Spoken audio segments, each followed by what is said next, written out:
Rick Santorum saying it is a wide-open race, speaking from the Citadel in South Carolina, where he had his campaign headquarters for tonight, notably opening up his remarks by congratulating Newt Gingrich with some vim and vigor, saying right to the camera, "Good job, buddy," and giving a big thumbs up and calling Newt Gingrich his friend. Let's go right now to Chris Matthews, who's in Tampa, Florida, the site of the next debate. Chris, what's your reaction to seeing Mr. Santorum tonight? Well, I thought he changed the whole notion of his campaign rather dramatically, whether to run for vice president or not. I think he's basically offering himself up as the candidate of the Rust Belt. Ed Schultz probably will have heard the same thing I heard.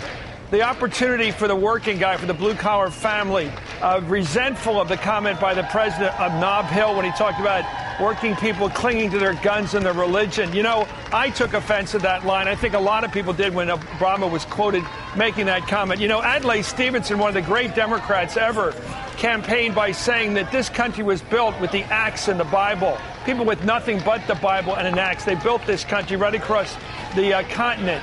And I think he was basically offering himself up as a guy who could complement either Romney or Newt Gingrich should they win this nomination fight. I think he does complement it. I've thought for weeks now that he's basically offering himself up to Romney as his running mate to capture the blue-collar worker. And I basically think he's fighting the old fight he fought against Bobby Casey when he lost that fight in 06, because he didn't do it as well as he just did it there.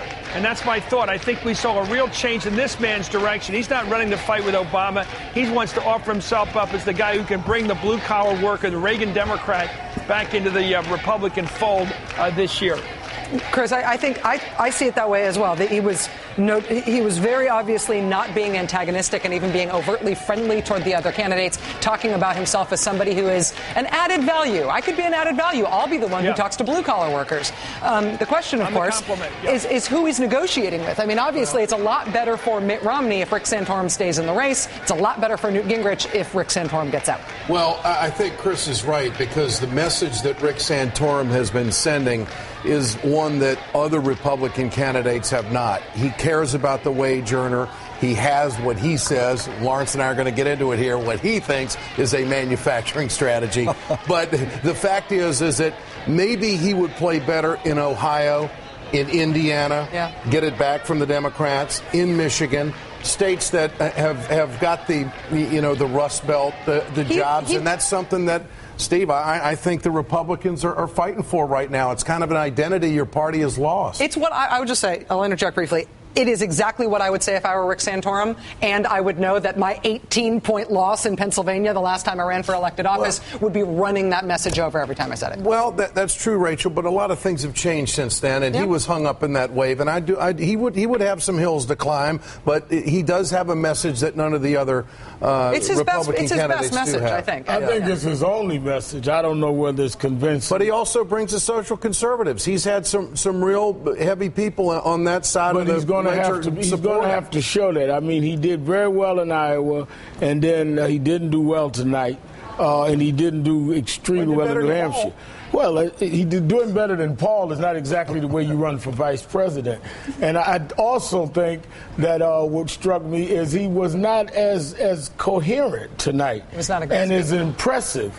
In Iowa, he almost had you having goosebumps. I mean, I was looking at his grandfather's hands.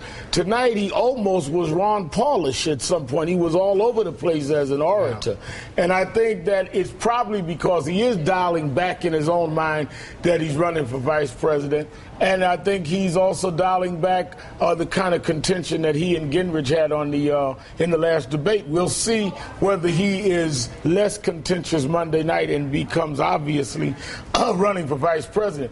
But I repeat, I predict there's going to be a lot of pressure by conservatives for him to get out the race. I will say that if Rick Santorum does stay in the race and he gets some last-minute infusion of funding now so that he can stay in the race, if you follow that check back to where it comes, it will come from Belmont, Massachusetts. And Mitt Romney or somebody close to Mitt Romney keeping him in. All right, we're